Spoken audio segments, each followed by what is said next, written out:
And if he was serious, that he'd be here. Back at the undercover house, perverted justice decoys are chatting online with some men who say they might come for a visit. We also picked up a fast mover somewhere in Central Florida. And we also have a guy that says he's somewhere between Daytona and St. Augustine that's talking about coming. But they don't call and aren't showing up, so we decide to shut down for the night. Unbeknownst to us, however, there is a man heading to our house, all the way from the northern border of Florida, 350 miles away. We'll find out in a couple of hours that he's got more in his car than directions. He's 41-year-old Todd Spikes. Using the screen name Loves to Eat Your Peach, he chatted regularly online for almost a month with a decoy who told him she's 13. You're only 13? Damn, you're a little hottie. Hi, and thanks. Spike's chat is extremely graphic, difficult to quote on television. He sends along pictures of himself masturbating. When the decoy tells Spikes she lives with her mother, Spike says he could become the mother's boyfriend, come to live at their house, and have sex with both of them. I'm sure we would have time alone. Ew, but then you would have my mom's germs on you. I'd wash off before.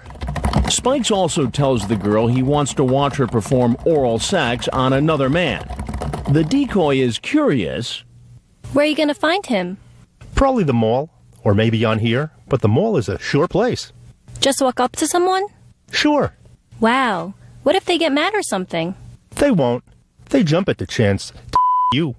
You will see. Spikes also tells the girl what he's done for a living. I used to be a cop. Was a cop for 15 years. But he tells her he quit being a cop to work in a family business. Spike seems well aware that what he's talking about is illegal. When the decoy writes, "You better not tell anyone." he responds, I won't, sweetie. I can't. I'd go to prison, and that's like a death sentence. Inmates hate cops. They try to kill them in prison. After all this, we think he's not coming. Little do we know that he's decided to go ahead and make the long drive. When he arrives in the Flagler Beach area, he calls the decoy from a payphone. Perverted Justice alerts Officer Kevin Pineda of the Flagler Beach Police. Other officers back at the darkened undercover house and sees Spikes driving by. He actually circled the house numerous times. Then as Spikes seems to drive away, the police stop his car and place him under arrest. As it turns out, we may have been lucky he never made it inside the house. After we actually took him out of the vehicle, he advised us that he had a firearm on him. That firearm happened to be a snub-nosed revolver in his front pocket, loaded and ready to fire. But there's something else. He also had a badge, which says he's an officer in Alabama. That's right. Spikes had gone back to being a police officer. He's brought back to the Flagler Beach police station. Outside, the officers searching his SUV make another startling discovery: an arsenal of weapons, including this military assault rifle that was leaning on the passenger seat, ready to fire. He had the bolt back and the magazines. All he had to do was tap them in. With 2 clips of 30 bullets each.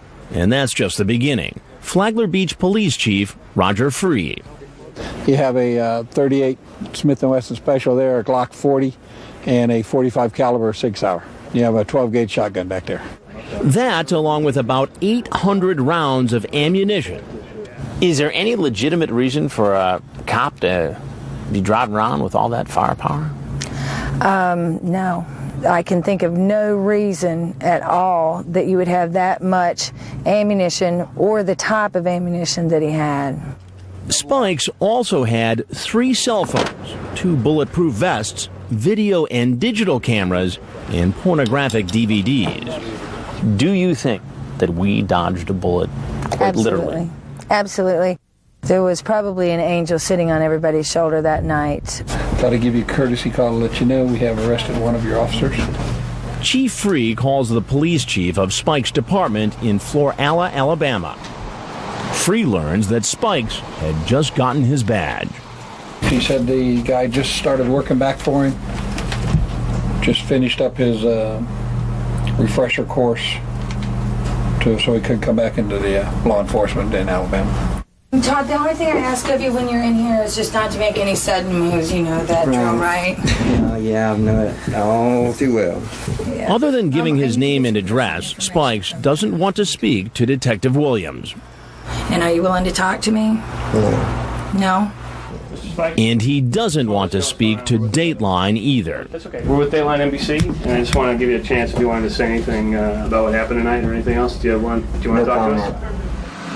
The next evening, sheriff's deputies in Spike's home county serve a search warrant on his house. They take his computers, find even more weapons, and large plastic tubs filled with videotapes.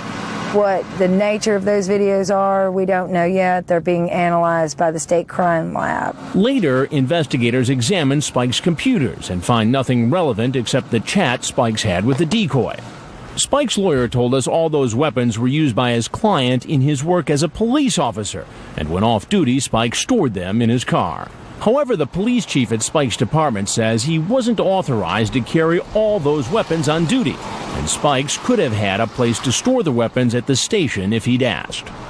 The chief fired Spikes 3 days after his arrest. Spikes is charged with 4 felony counts, including 2 counts of using a computer to transmit harmful material to a minor. Those carry penalties of up to 15 years in prison. Spikes later pleaded not guilty. I didn't do anything!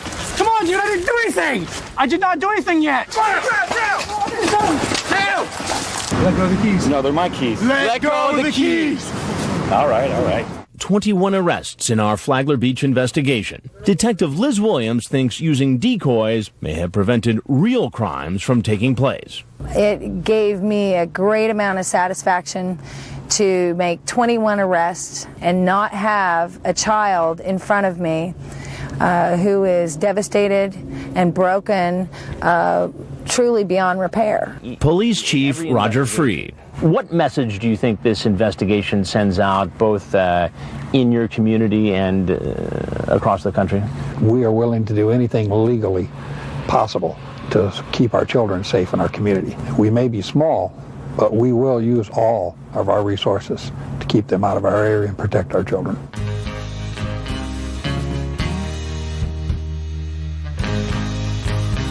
And your occupation? Police officer.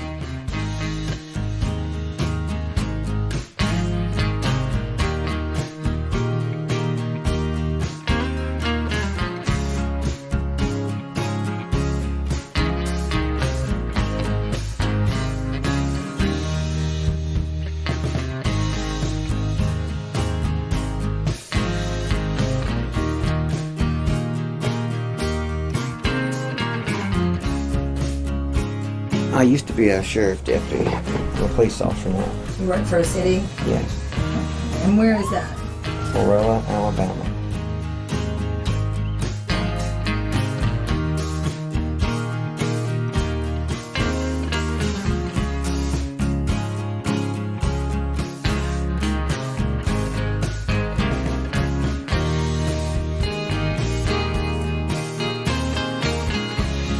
Are you married, single, Divorced.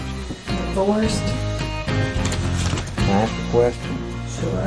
What does that have to do with anything? I'm just curious.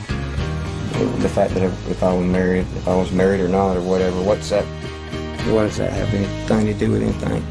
What it has to do with it is that I'm trying to ascertain if you have any children or if you have any access to children. No, I don't. No.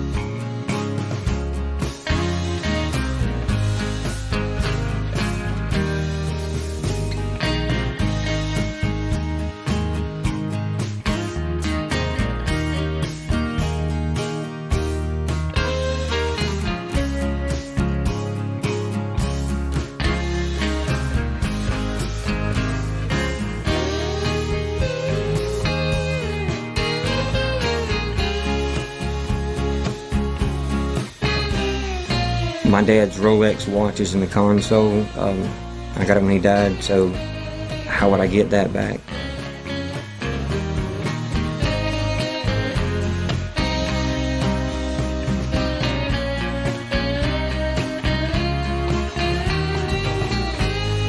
We're seizing your vehicle. Right. We're putting in for forfeiture. Okay. It does not include the contents of the vehicle. Okay.